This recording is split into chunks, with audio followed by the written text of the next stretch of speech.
It had been a few months since James had been rescued from the Peel Godred prison. He was very grateful to Edward for breaking him out and helped out whenever possible. But James still felt impacted by his experience. He felt scared the police would pull other crimes that the courts already settled his sentencing on out of their asses on him, so he made sure to always pull a coal car with him in case he needed to escape. One morning, James was nervously filling up on water at the sheds.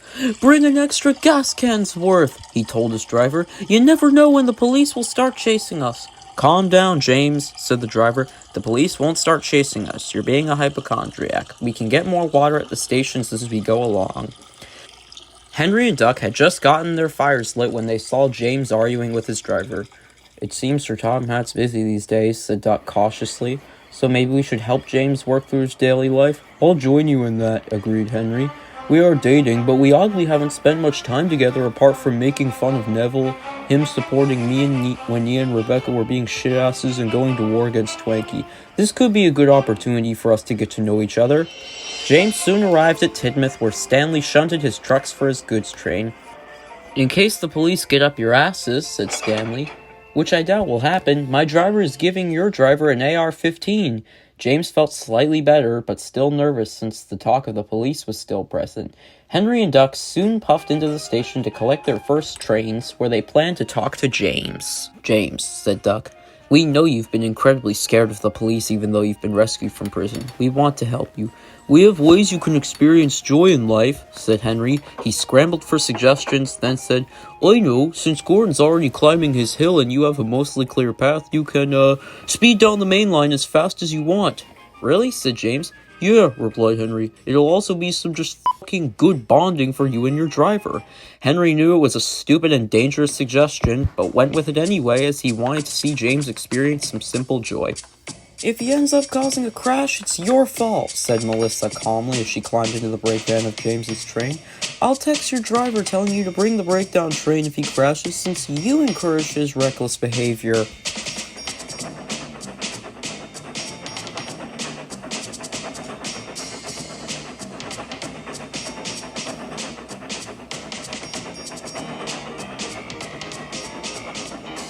James hadn't been allowed to go this fast in a while. He was having nothing short of a blast. Before long, he ended up speeding through Harlem Heights.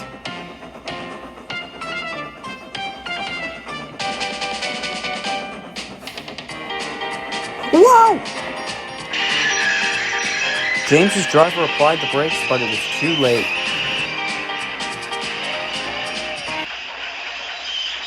He crashed through the crossing gates and came to a stop.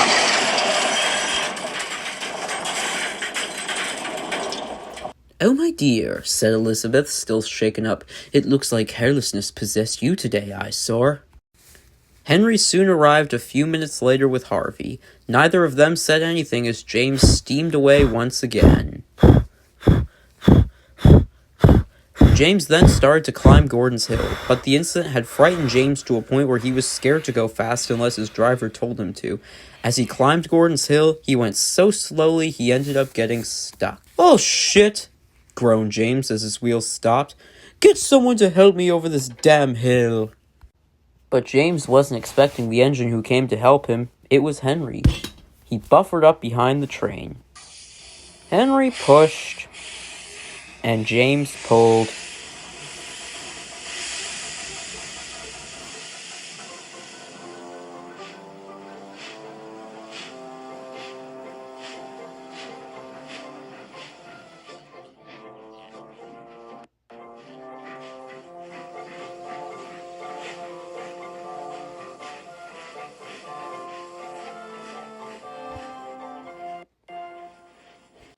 After they entered Marin and came to a stop, Henry spoke to James. "You have something like PTSD, said Henry. You're feeling overly nervous after the corrupt police in Peel Godred held you for longer than you were sentenced. But I'm here for you, and no matter what happens, I'll try and help you." "I don't know," said James. "Just nobody takes me seriously after my shop was busted. It feels like you can do anything degenerate in this world, but only people will care after you get caught like I did, and nobody listens to me anymore." Henry had an idea. "Maybe you could try to do something significant to show other engines you're still important and capable? I heard Charlie's done some illegal shit." Henry's driver then spoke up. "We've got a passenger train to take from Kelstorp, old boy. You and James can talk later." Henry puffed away, leaving James with a lot to think about. Duck then steamed into the yard, having overheard everything. "Don't listen to what Henry says, James," he said calmly.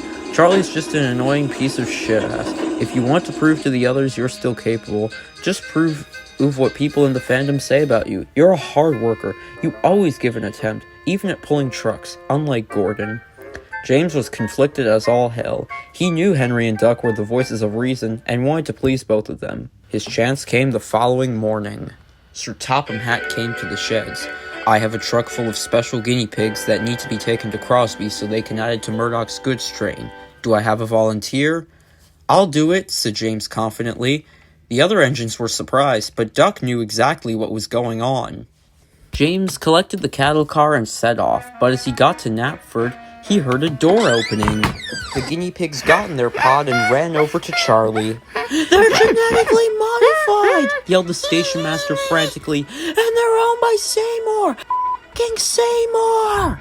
"Stop!" yelled Charlie as the pigs fiddled with his controls, and before he knew it, he was speeding out of the station. James watched in horror, not knowing about the pigs' origins.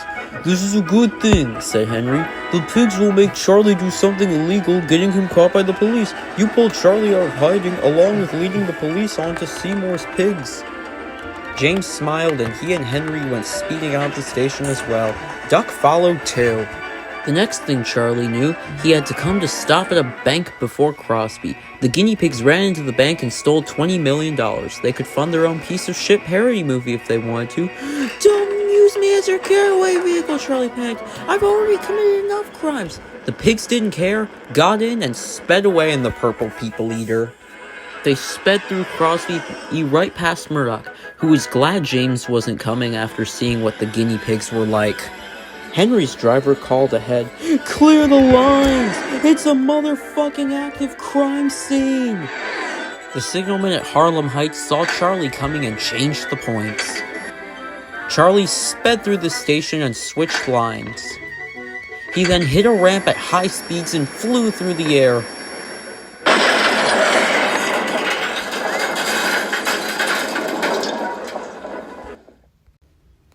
Nobody had been killed, but the van was in smithereens.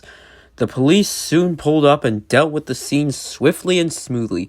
"You've shown us another aspect of Seymour's piss-poor plans for alcoholic domination," said one, "but you still assisted in another crime and have several other crimes you've committed. You're coming with us." James, Henry, and Duck pulled up to the scene. "You did it, James!" cheered Henry. "You indirectly helped the police capture Charlie. And you managed to combine both our methods successfully," said Duck.